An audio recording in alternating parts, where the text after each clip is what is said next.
Mon titre est un renvoi à Claudel, Le Pain dur et le Père humilié, deux pièces de la fameuse trilogie, et je l'ai choisi dans le but de bien mettre l'accent sur ce qui me paraît être l'essentiel de la pièce de Shakespeare, c'est-à-dire sur le Père, et précisément sur l'abaissement du Père dans le malheur. Ça me semble être constituer, je dirais, le cœur de la pièce. Ce qui me frappe, c'est cet ébranlement, un ébranlement radical, absolu de la figure du Père, qui était, au fond, perçu comme ce qui est le pivot, l'axe symbolique du monde.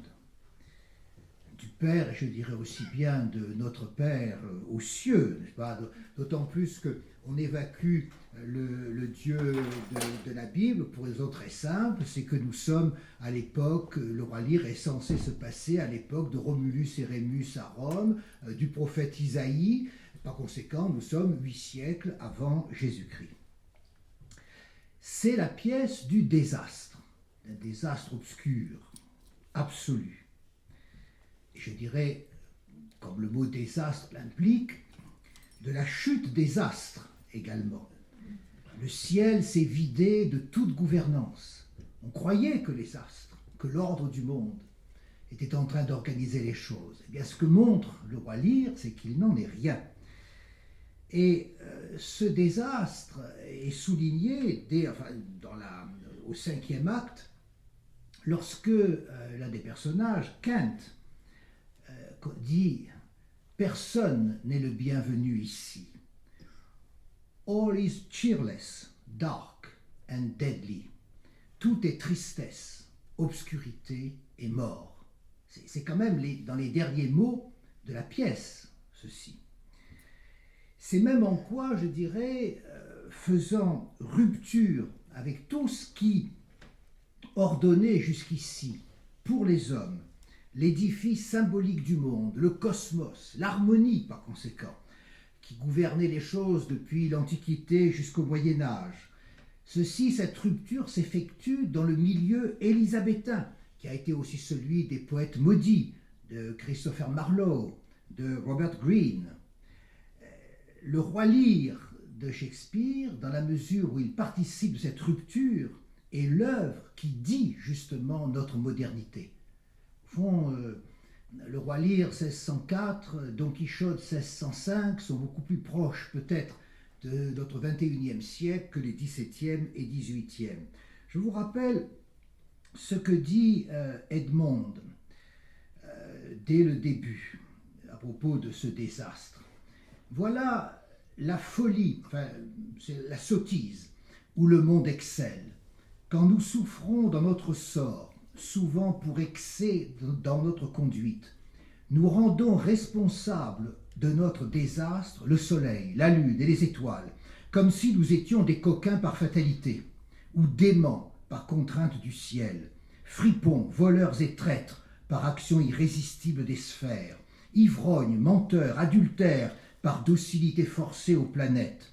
Tout ce en quoi nous sommes mal, la divinité nous y a poussés, l'admirable alibi pour ce paillard qu'est l'homme que d'aller mettre à la charge d'une étoile ses instincts de bouc. Mon père et ma mère s'unirent sous la queue du dragon et ma naissance se place sous la grande ours. Conclusion logique, me voici mal dégrossi et paillard. Bah, j'aurais été ce que je suis si la plus virginale étoile du firmament avait cligné des yeux vers la fabrication d'Edmond le bâtard. C'est vraiment « I should have been that I am ». J'aurais été ce que je suis, quels que soient les astres. Et cette question, d'ailleurs, là, que l'on soulevée par Edmond sur ce que je suis, c'est la question que nous allons retrouver reprise par le roi Lear. What I am, qu'est-ce que je suis? Et même, qui suis-je? Who I am. La folie, d'ailleurs, ce moment où dans cette question, quelque chose est en train de se fracturer, la folie est un élément qui est introduit par Shakespeare, un élément nouveau que Shakespeare introduit dans l'histoire de Lear. J'y reviendrai plus tard. Et c'est pourquoi, je dirais, ce discours de la folie, à partir de cette question sur son identité, envahit la pièce. On a le fool, qui est le fou du roi. On a aussi le pauvre Tom, qui est joué par... donc, qui est Edgar ici, le mendiant, le vagabond aliéné, le madman. Donc il y a la différence entre le fou, le bouffon du roi, et puis le madman, c'est-à-dire le forcené. Fou ou bouffon, le fou ou le bouffon, c'est celui qui à la cour démasque les faux-semblants. Le madman, le forcené, c'est celui qui découvre l'envers de la société organisée. C'est celui qui dénonce ou fait apparaître cette réalité qui est comprise entre, d'un côté, le mensonge organisé institué par les puissants et, de l'autre, l'atroce exclusion des laissés pour compte. En cela, le discours de la folie dit la vérité. Mais c'est beaucoup plus. Ce qui apparaît, c'est la poursuite impitoyable du pouvoir et des richesses. Et c'est ça qui prime tout. Dans ce maelstrom, cette tempête qui envahit la scène, et qui est à l'image de la fureur qui s'empare de l'esprit de Lear et qui anime l'action, et là, la mise en scène fait admiralement apparaître précisément que la tempête elle-même, au fond, est le produit, la manifestation de ce qui est en train de s'ébranler à l'intérieur même de l'esprit et de la pensée de Lear.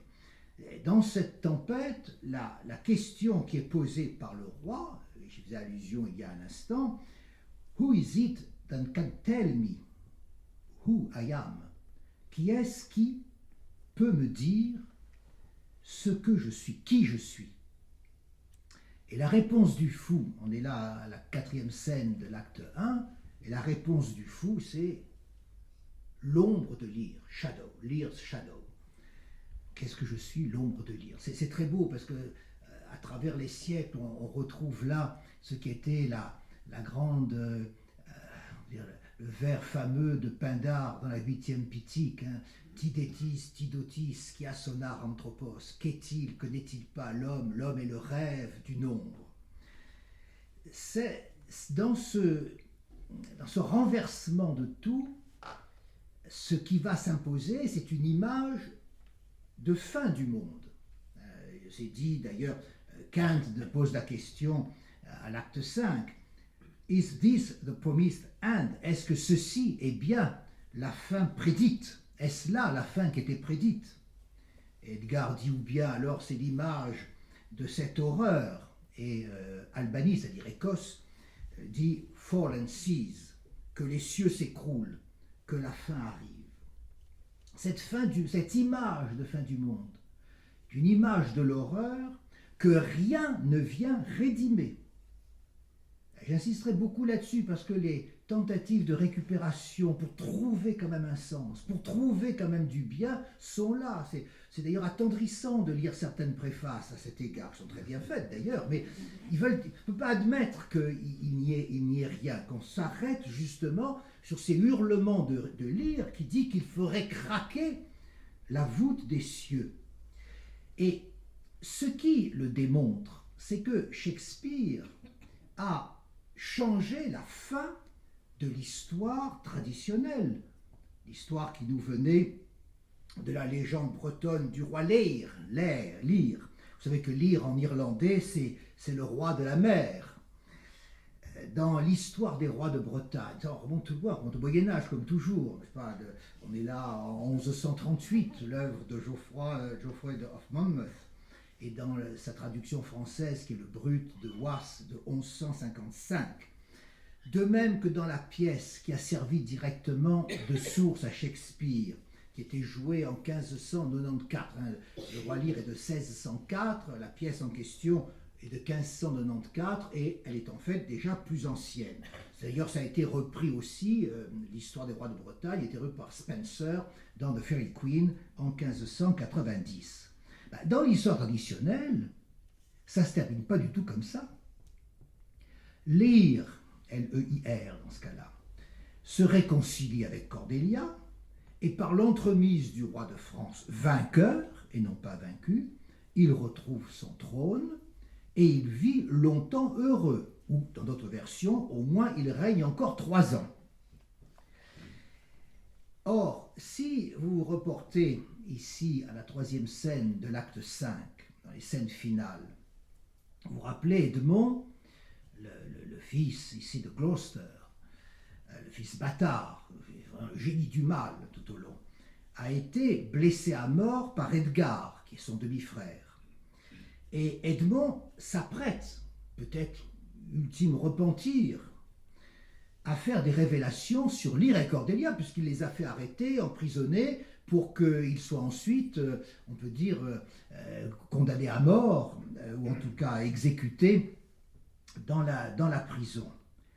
Or, il tarde à le faire. Cette révélation est attendue, elle tarde au point que Albany, donc Écosse, Albany c'était le nom de l'Écosse à l'époque, que le roi d'Écosse dit « Speak, Edmond, parle, Edmond ». Pourquoi ça tarde? Je crois que Shakespeare souhaite d'un coup brutal, soudain, anéantir tous les espoirs qu'il faisait entrevoir avec cette révélation que Edmond était prêt de faire, pris de repentir. Attendez, je les ai envoyés à la mort, on peut encore les sauver. Et non.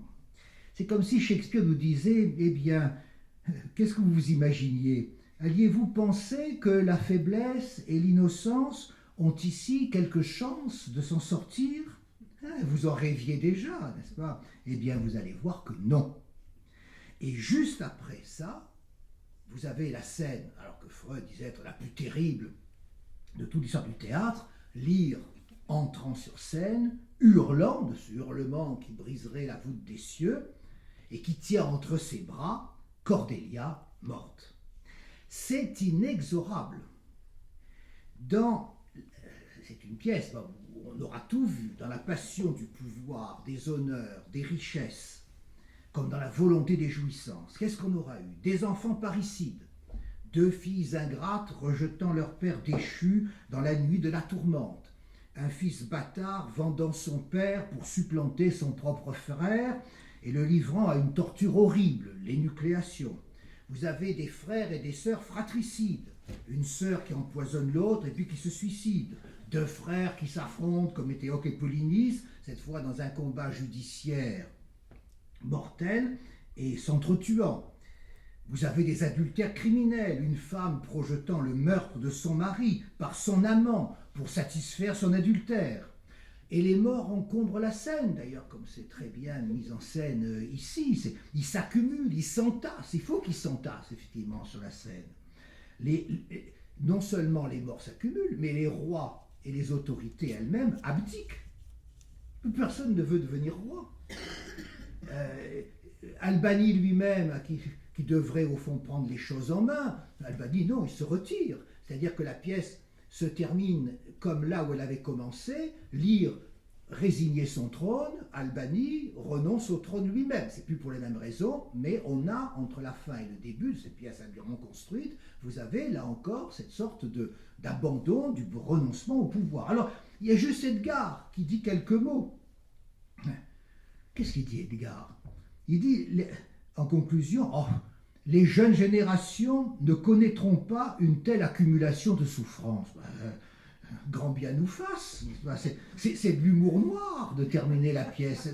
La seule consolation que l'on ait, c'est que ce sera quand même moins long et moins terrible que ce à quoi on vient d'assister. Donc, vous voyez ici, c'est pour ça que la comparaison peut être intéressante avec les pièces, avec les textes antérieurs. Shakespeare a introduit le motif du roi devenu fou. Il multiplie l'horreur criminelle. Il plonge le monde dans la tempête et dans les ténèbres, une noirceur sans appel, sans trace de lumière. Et il conclut la tragédie dans la mort générale. Et Gloucester, comme Lear, pour les deux, leur cœur se brise. Leur cœur se brise précisément au moment qui pourrait être la joie des retrouvailles avec leur enfant. Ils n'y résistent pas.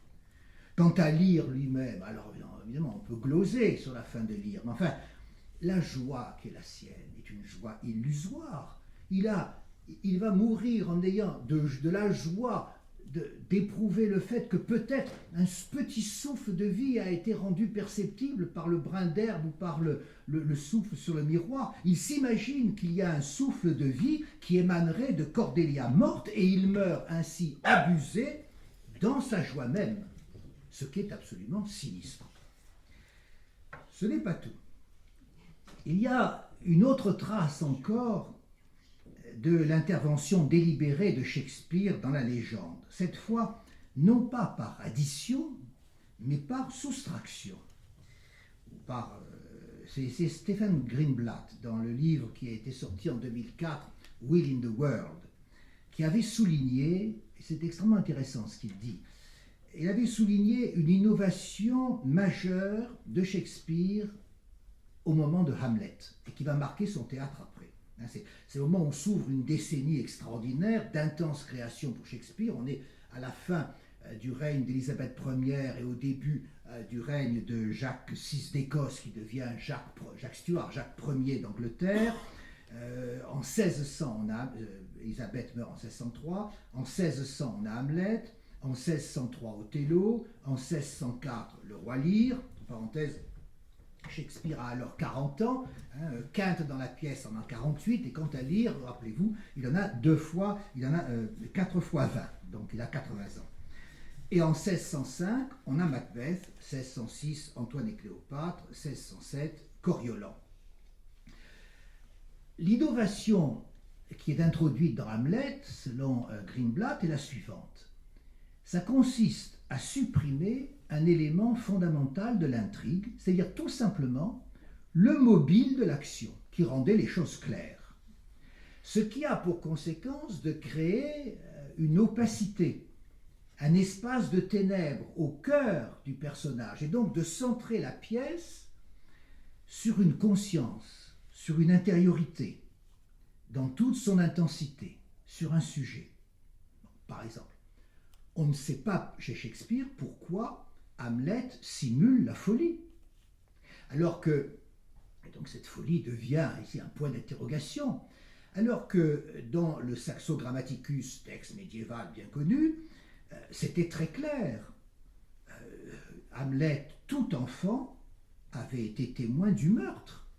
Et il fallait qu'il simule la folie pour sauver sa vie, parce qu'on savait très bien que l'enfant de la victime, si on la laissait vivre, parvenu à majorité, vengerait son père ou les membres de sa famille. Donc, en devenant fou, il sauvait, alors pendant 15 ans, 20 ans, il simule la folie et il la réalisera après.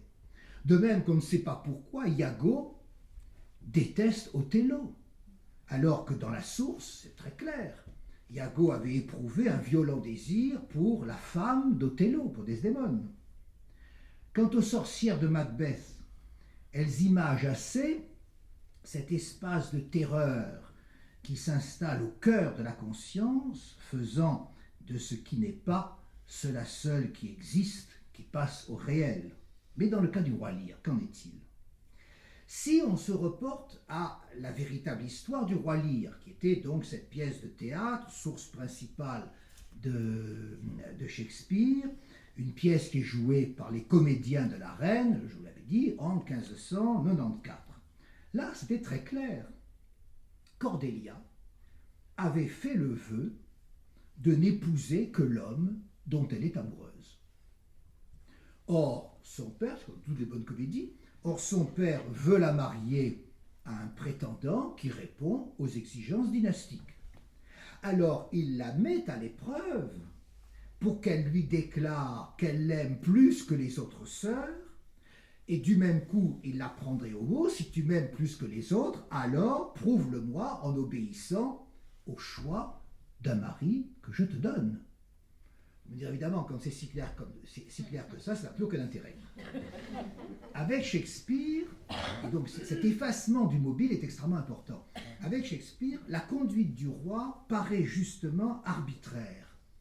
elle apparaît, et c'est là un point important, comme le caprice d'un vieil homme.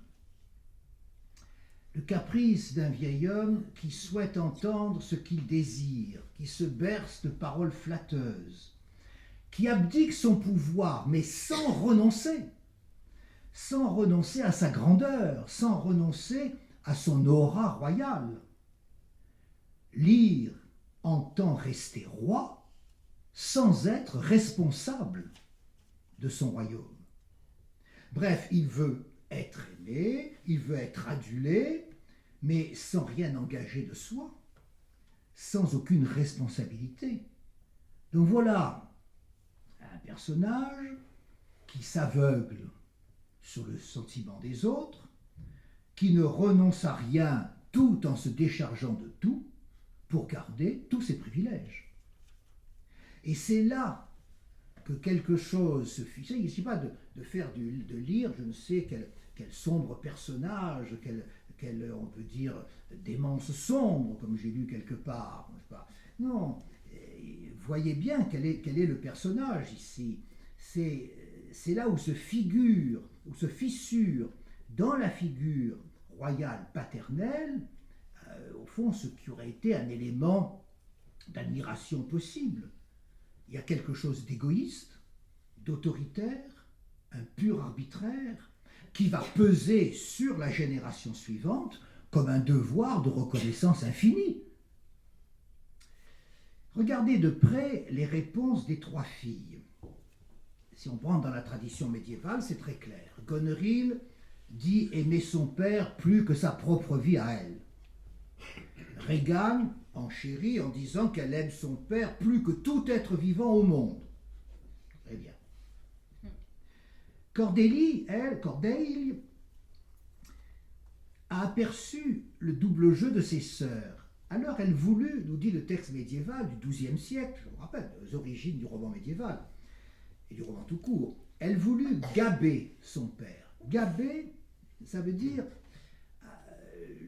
introduire une moquerie, une sorte d'ironie, de plaisanterie, pour lui ouvrir les yeux. To test him, comme on traduit parfois le texte latin. Pour lui donner une leçon, elle se moque. Quelle fille, demande-t-elle dans le texte médiéval, quelle fille pourrait prétendre porter à son père plus d'amour que celui qu'elle lui doit, et qu'elle lui doit en tant que père. D'ailleurs, alors chez Shakespeare, Cordeille même met les points sur les i, n'est-ce pas ? Si je donne tout mon amour à mon père, que restera-t-il pour mon mari ? Et dans le texte médiéval, elle glose ainsi « Moi, je ne connais pas d'amour plus grand que celui qui existe entre l'enfant et son père ou sa mère. Tu es mon père, je t'aime autant que je dois aimer mon père. » Sous-entendu, c'est un devoir qui a quelque chose de sacré. Et rien n'est plus haut que ce devoir. Si l'on veut protester au-delà de son affection, si on veut enchérir, alors c'est que déjà on cherche à mentir, on cherche à abuser. On est dans l'espace de la tromperie. Mais, ajoute-t-elle, si tu veux vraiment que j'en dise plus, alors écoute bien, pour bien m'entendre. Autant que tu possèdes et autant que tu vaux, autant je t'aime. Et alors à ce moment-là, c'est sous forme de dérision qu'elle dit ça, pour qu'ils comprennent que si l'on demande plus que ce qui était inclus dans le devoir lui-même, dans le devoir sacré, qui est inclus dans les 10 commandements, ton père et mère honorera, ce sont les tables de la loi. Si tu veux plus que ça, alors je te réponds, dans ce cas-là, je t'aime autant que tu as d'argent. Je t'aime à la mesure de ta fortune. Ça, c'est une leçon. Évidemment, il n'entend rien. Évidemment, vous avez bien vu que Lear ne peut rien entendre. Mais je dirais que c'est ça le drame. Dans ce monde qui est livré à ses passions et à ses mensonges, les tables de la loi du Père, n'a tout simplement plus cours. C'est ça que dit Shakespeare. Et c'est là le sens de cette adjonction maintenant d'une autre intrigue qu'il introduit en compliquant l'histoire traditionnelle que je venais d'évoquer à travers les récits médiévaux de Spenser, la jonction d'une deuxième intrigue qui est tirée cette fois de l'Arcadie de Sir Philip Sidney, qui est sorti en 1593, donc on est vraiment dans un contexte extrêmement précis, une intrigue qui est parallèle à la première, qui la double, qui s'entremêle avec elle, qui est l'histoire de Gloucester et de ses deux fils, du fils légitime et du fils bâtard. Et ce redoublement est bien fait pour mettre en évidence ce que je vous disais depuis le début, que toute la pièce est centrée sur cette relation au père, avec deux points de rencontre, meurtrier d'un côté, psychotique de l'autre, c'est-à-dire d'un côté le crime, Edmond est parricide, comme Goneril et Regan, les deux filles, sont également parricides, et d'ailleurs, pour faire bonne mesure, on s'arrange pour que Edmond soit à la fois l'amant et de l'une et de l'autre. Donc la luxure couronne cette alliance entre les meurtriers. Et d'autre part, l'autre point de rencontre qui est celui de la folie, puisque Edgar, le fils de Gloucester justement, donc l'autre intrigue, Edgar va entrer, Edgar, pour lequel je n'ai pas assez de mots, de louanges pour l'acteur qu'il a représenté, qu'il a fait vivre. Edgar entraîne comme par contagion Lear, et ça c'est superbe dans la mise en scène d'Hervé Washball, n'est-ce pas, où l'on voit la façon dont l'élément de folie d'Edgar va entraîner, provoquer dans sa ronde celle du roi Lear lui-même. C'est admirablement perçu dans la représentation, dont la sobriété met en évidence l'essentiel, ce qui est quand même, je dirais, un mérite remarquable. Et au fond, là, on perçoit ce qui s'accomplit dans ces deux lignes ici, le fils légitime qui est voué à simuler l'esprit forcené, la folie furieuse, et de l'autre, le roi qui a vu vaciller en lui-même toutes les évidences sur lesquelles était bâti son monde jusque-là. La génération nouvelle, c'est ça ce qui est insupportable dans le texte de Shakespeare, c'est que la génération nouvelle considère simplement que les pères sont de trop. Et il les discrédite avec une violence corrosive. Ce vieux radote et a fait son temps, dit Goneril. Quant à Gloucester, dit Edmond, n'a-t-il pas forniqué hors du lit conjugal? C'est un homme comme tout autre homme. Et finalement, Lear, n'est-il pas coupable de sa crédulité et de sa faiblesse? Le père est tombé de son piédestal, il ne vaut pas mieux que n'importe quel autre homme. D'ailleurs, on ne s'arrête pas là. Goneril, en bonne hystérique, déconsidère et moque son mari. Une poule mouillée, cette Albanie, dit-elle, n'est-ce pas? Ben oui. Le père, le mari, c'est la chute des idoles. Et il ne se relève pas de ces sarcasmes. C'est dévastateur, vous n'avez qu'à... Je vous renvoie au rire d'Anne Durand à cette occasion-là. Le père ne fait pas le poids, le père ne tient pas le coup. C'est ça que dit Shakespeare. En plus, en se moquant des astres et de l'ordonnance du monde, il n'y a pas d'ordonnance du monde, il n'y a pas d'harmonie du monde, il n'y a que le désordre dans le monde.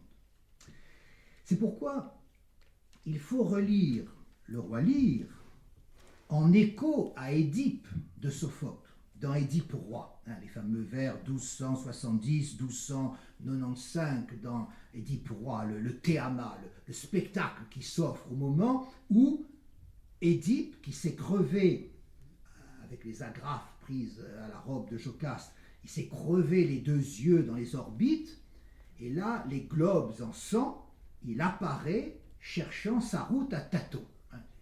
C'est la scène que l'on a dans Édipe roi. Et qu'avez-vous avec Shakespeare? Gloucester s'avance, les orbites excavées et sanglantes. Et d'ailleurs, Lear lui-même ne voit plus très bien. Donc là, on peut dire l'aveuglement, et on peut dire chez les pères ici, il s'avance ainsi aveuglé comme Édipe lui-même. Alors évidemment, on sait que c'est aveugle que l'on devient voyant. Mais ce n'est pas la même chose que Sophocle. ce n'est pas la tragédie d'Édipe. Je dirais que c'est même l'inverse de la tragédie d'Édipe. La flèche a changé de sens. Chez Sophocle, qui est le criminel? C'est le père. C'est Édipe qui a tué son propre père et couché avec sa mère. Tandis que chez Shakespeare, qui sont les criminels? Ce sont les enfants. C'est Edmond, le fils, qui est le criminel. C'est Goneril et Regan qui sont les criminels. Donc ce n'est pas, comme chez Sophocle, le péché du père qui va peser sur les enfants et qui va déterminer le combat fratricide des deux enfants d'Édipe, Éthéocle et Polynice, qui fait que le crime est dans notre sang, que le crime d'Édipe est notre péché originel, comme on le disait à l'époque médiévale, par la faute du père. Au fond, s'il y a en nous le complexe d'Édipe, c'est parce que Édipe lui-même a tué son père. Ben non, ça c'est pas ça du tout. C'est le péché des enfants qui va détruire les pères. Ce retournement est une façon de nous dire que ce qui est en question, c'est le père lui-même, c'est sa figure elle-même. Ce père qui fait figure de roi, d'instance sacrée, d'une instance ointe, qui était l'axe ou le pivot de l'ordre du monde. Ce père a triste figure dans sa demande d'être aimé, au-delà de tout, par ses filles. Il découvre dans cette demande une faiblesse, une angoisse, qui n'est autre que celle du vieil homme devant la mort, et du vieil homme qui ne veut ni se résigner, ni renoncer à rien. Alors c'est là que Cordelia prend son sens. Et c'est là où on ne peut pas éviter Freud. Et vous allez voir, Freud, il dit à peu près n'importe quoi, sauf qu'il tombe juste. Mais vous allez voir comment il force les textes, c'est hallucinant, pour arriver au sens.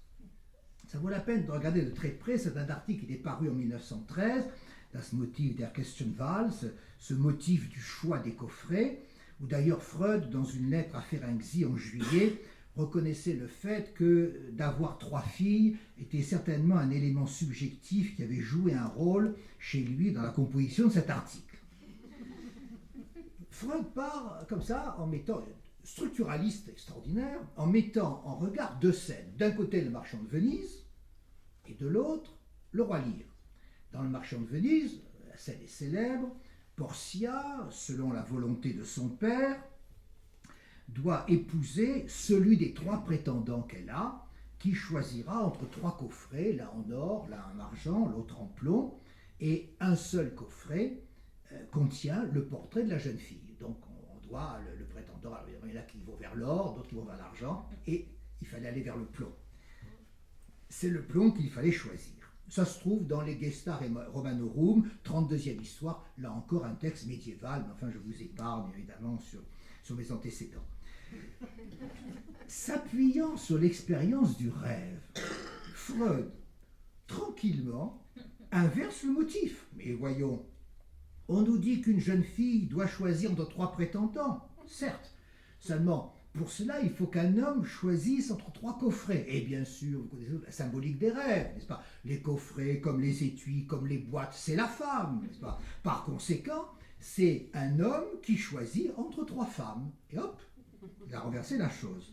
Voilà comment il faut l'entendre. Ça, c'est le premier forçage du texte. L'autre scène qu'il met en regard de celle-ci, c'est la fameuse scène du roi Lear qui fait, dit-il, un choix entre 3 femmes. Enfin, il va vite, hein. Il évacue d'un coup la question du père en disant c'est un choix entre 3 femmes, parce qu'évidemment, comme Lear est vieux, eh ben, on a fait de lui un père face à ses filles. Mais en fait, c'est un homme face à 3 femmes. Deuxième forçage. Cordelia, la plus jeune, est rejetée pour être restée muette. Mais c'était elle qu'il fallait choisir. Et là, Freud, elle a un fin lecteur, il relève le fameux vers qui se 60, enfin, dans la première scène de l'acte 1, quand la question est posée, what shall Cordelia speak? Que pourra dire, qu'est-ce que Cordelia pourrait faire, se demande-t-elle à elle-même, hein, qu'est-ce que je vais pouvoir faire? Et elle se dit à elle-même, love and be silent. aimer et se taire. Et alors Freud, aussitôt, allie en comparaison Paris le choix entre les trois déesses, Cendrillon, la cadette préférée par le fils du roi, Psyché, la plus jeune et la plus belle des trois sœurs, et c'est là le troisième forçage de Freud. Il interprète toujours d'après la symbolique des rêves. Elle est muette, elle ne veut pas parler. Eh bien, son mutisme, on le sait, dans le rêve, est une représentation usuelle de la mort. De même que se cacher, Cendrillon se cache. D'ailleurs, ajoute-t-il, quatrième forçage du texte, Cordelia se fait effacer. Et alors il dit, elle se fait terne comme le plomb. Ah, ça, vous lisez, il n'y a pas comme le plomb dans le Roi Lear. Par contre, il y a bien comme le plomb dans le Marchand de Venise. Et là, c'est ce que Freud tire du Marchand de Venise pour l'appliquer à Cordélie. Muette, terne comme le plomb, hein, donc déjà morte, pâle par conséquent, n'est-ce pas? Et il relève dans le Marchand de Venise que ce qui caractérisait le troisième coffret par rapport à la brillance de l'or ou l'éclat de l'argent, c'était sa paleness, sa pâleur. Bon, il y a une autre version qui dit sa plainness, c'est-à-dire que le plomb ne trompe pas, mais enfin, Freud retient la pâleur. Conclusion de Freud, si Cordelia signifie bien la mort, c'est que les trois femmes, puisqu'il y a un choix entre trois femmes, incarnent bien les trois femmes du destin, les Parques, les Moires, les Nornes de la mythologie germanique, c'est-à-dire en grec Cloto, la disposition maternelle, fatale et innée, l'Achésis, qui est le fortuit au sein du destin, c'est-à-dire la rencontre d'amour, la femme aimée, et Atropos, la troisième des Parques, l'inéluctable de la mort. Là-dessus, Freud, et c'est le cinquième forçage, mais j'aime bien le texte de Freud, ne vous inquiétez pas, mais je vous montre que, comme quoi, ex falso sequitur quod libet, à partir du faux peut sortir la vérité, c'est pas grave. Freud ne s'embarrasse pas des objections. Le texte du Roi Lear vous montre que Lear porte dans ses bras sa fille morte. Sa fille morte, il dit, pas puisque c'était ses filles, puisque vu son âge. Mais dit-il, c'est tout simplement la déesse de la mort qui, comme la Valkyrie, emporte le héros morse du champ de bataille. Donc, là encore, on a un renversement. Il porte sa fille morte dans ses bras, vous devez comprendre, c'est la mort qui emporte le héros dans l'au-delà. Et puis, sixième forçage, ça c'était quand même le plus gros. Enfin, tout de même, vous me dites qu'on doit choisir la mort, Atropos, la déesse du destin, mais il se trouve que Paris, dans le genre de Paris, a choisi Aphrodite, la déesse de l'amour. Et Cordelia, c'est la plus belle des trois. Et puis Cendrillon également. Alors, comment expliquer cela? Comment expliquer que le choix se porte sur la déesse de l'amour, alors que ça devrait être la troisième, qui est la déesse de la mort? Réponse psychanalytique, c'est une formation réactionnelle du désir, qui se fonde d'ailleurs sur un lien archaïque. On incarnait, c'est la façon dont on incarnait les divinités maternelles des peuples orientaux, qui étaient des génitrices autant que des destructrices, déesses de l'amour autant que déesses de la mort. Bref, c'est le désir, on substitue à un élément son contraire, l'inconscient c'est toujours ça, on substitue à un élément son contraire désiré, et on fait un choix là où il n'y a que la nécessité. Et donc on choisit la plus belle et non pas celle qui terrifie. Bref, on dénie la mort dans l'amour.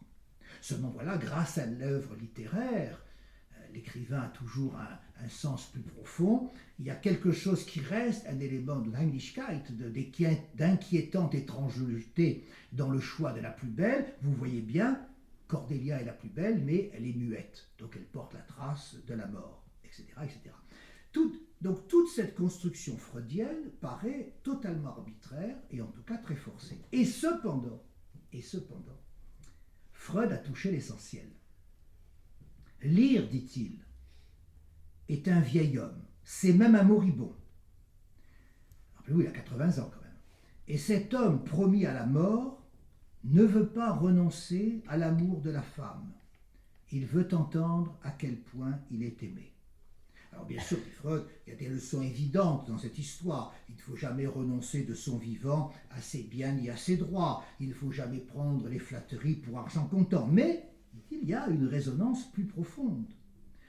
Ce que le mythe ancestral suggère, c'est le conseil qui est fait au vieil homme de renoncer à l'amour qui symbolise la vie, de choisir la mort, c'est-à-dire de se familiariser avec la nécessité de mourir. Ainsi, dit Freud, va le cours du destin, où un homme a choisi une femme à l'image de sa mère, avant que la terre-mère ne l'accueille dans son sein.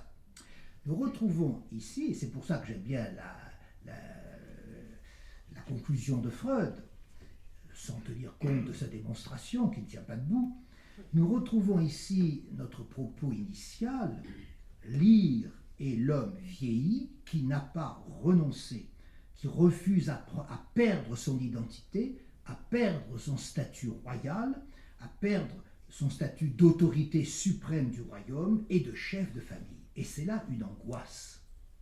Et une angoisse que, je reviens à mon Stephen Greenblatt, c'est un tenant de ce qu'on appelle chez les anglo-saxons le New Historicism, ce nouvel esprit d'historien dans l'étude de la littérature.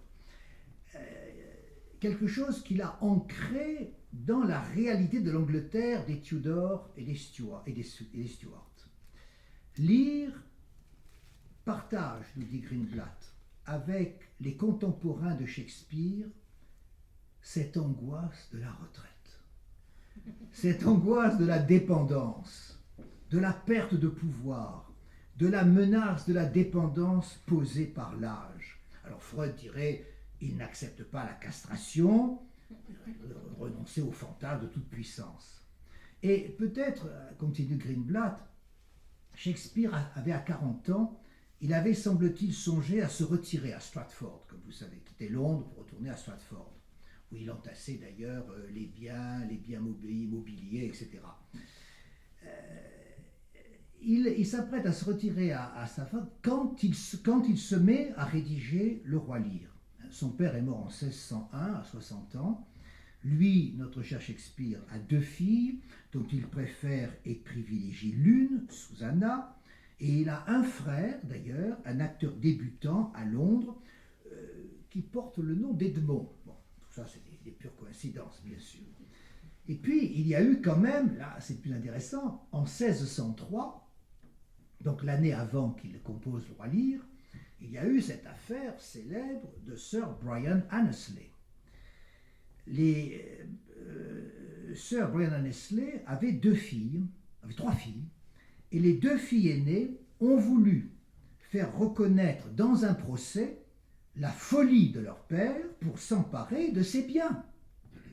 À quoi s'est opposée farouchement la sœur cadette, qui se nommait Cordelia, entre parenthèses, laquelle épousa plus tard le beau-père du protecteur de Shakespeare, le fameux comte de Southampton, auquel renvoient les fameux sonnets de 1609. Et c'est de ce fait divers qui a marqué en 1603 les esprits à Londres que l'idée est venue à Shakespeare de la folie, d'ajouter à l'histoire traditionnelle la folie de Lear. De cette angoisse qui est celle de Lear, de Shakespeare et de ses contemporains, nous avons la trace et même l'évidence dans la réplique de Cordelia.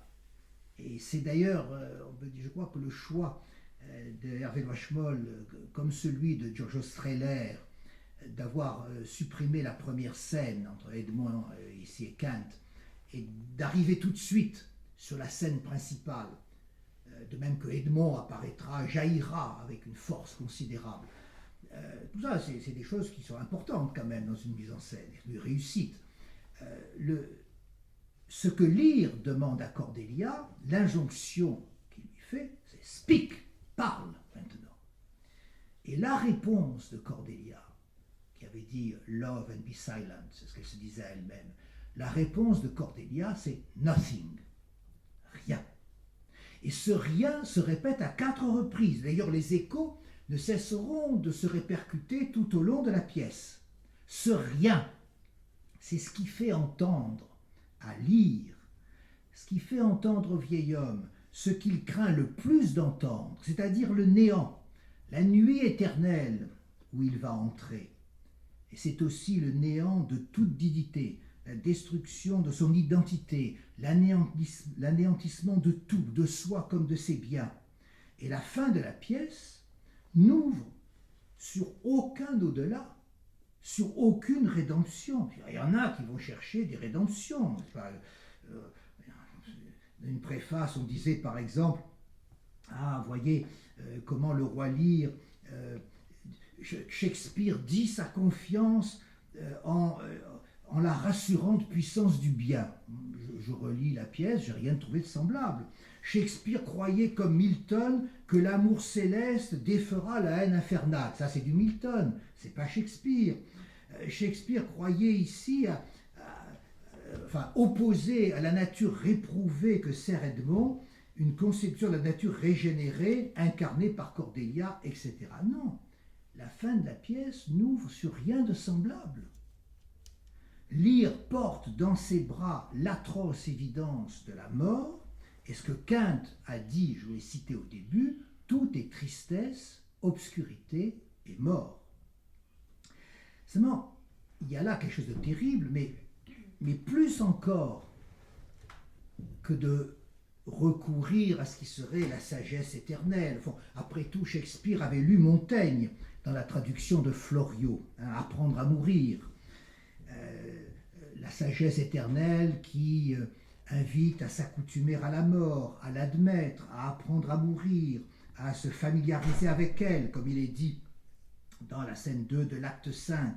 Les hommes doivent apprendre à endurer leur entrée dans ce monde, à entrer dans ce monde, aussi bien qu'à en sortir. Il faut endurer ça. C'est une épreuve, si vous voulez, aussi bien que de venir au monde que d'en sortir. Donc la vision est catastrophique, aussi bien que d'entrer. Évidemment, dans le grand discours chrétien, c'est pas grave, puisque au fond, si tout est ici une vallée de larmes, de toute façon, il y aura un paradis. En tout cas, on aura ici une consolation ailleurs. Non, c'est pas ce que dit Shakespeare. Les cieux sont vides. Les astres n'ont aucune influence. L'ordre du monde n'existe pas. On est à l'époque de Romulus et Rémus, les 2 frères s'étripant, comme vous savez. Alors, on n'a rien. Il y a les dieux dans le ciel, je suis dans le ciel. Ils sont invoqués, mais c'est les pères qui les invoquent pour s'apercevoir que plus personne ne fait quoi que ce soit qui respecte la dimension du sacré. Et là, Greenblatt a raison de dire qu'il y avait quelque chose de terrible qui ressort de l'époque elle-même, de l'époque de Shakespeare, cette époque évidemment qui met en scène ce Londres de cette fin ici du XVIe et début XVIIe.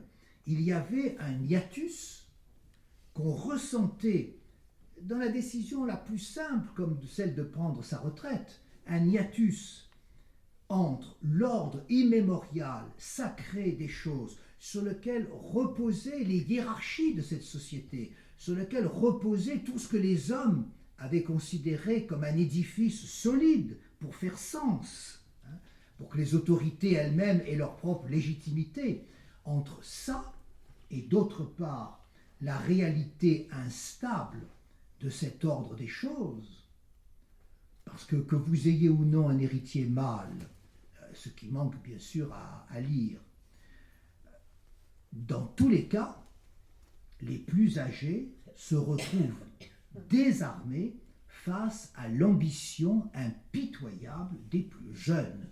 Une fois que les biens ont été transmis, la volonté et l'autorité du père s'effritaient, l'angoisse se ressentait à l'idée de devenir un vieillard ordinaire, obligé de mendier l'hospitalité auprès de ses enfants. Ça, c'est la réalité de l'époque. Seulement, je ne fais pas de la sociologie. J'essaie de vous montrer qu'il y a quelque chose de plus profond là-dedans, à quoi l'époque elle-même donnait prise. Le point sensible du drame, je dirais, le point probablement dévastateur. Je l'ai dit tout à l'heure. Les vieux ont fait leur temps. Et le sarcasme, comme l'énergie des jeunes, est là pour donner le coup de grâce. Ce qui veut dire, en termes lacaniens, que le nom du Père, qui fait au fond la cohérence du sens et de l'édifice, ne tient plus le monde en ordre, ne suffit plus à tenir le monde. Le paroxysme des hallucinations du mendiant égaré, de pauvre Tom, comme celle des insolences du bouffon, comme la tempête d'Apocalypse qui s'abat sur la scène, tout ce discours du nonsense est là pour dire qu'il n'y a pas de monde, qu'il n'y a pas de cosmos ordonné, qu'il n'y a pas de sens, il n'y a que le désordre, il n'y a que le réel comme désordre. Sophocle avait permis à Freud de construire l'Édipe, qui donnait du sens d'ailleurs. Dans Lyre, il y a bien plus qu'un anti-Édipe au sens de Deleuze et Guattari. Je dirais, dans Lyre, le coup le plus féroce qui est porté à la stature du Père, c'est ce que dit le roi Lyre ici, c'est, je dirais, un au-delà de Sophocle, c'est un au-delà de l'Édipe. Et c'est pourquoi, là, nous sommes, on peut dire, un temps après Freud, l'Édipe ne tient plus. C'est pourquoi le texte de Shakespeare résonne si cruellement à nos oreilles modernes. Le nom du Père, c'est-à-dire Dieu, qui avait fait le sens du monde, est une monnaie dévaluée, une monnaie qui n'a plus cours. Je suis désolé de vous laisser sur un constat aussi déprimant.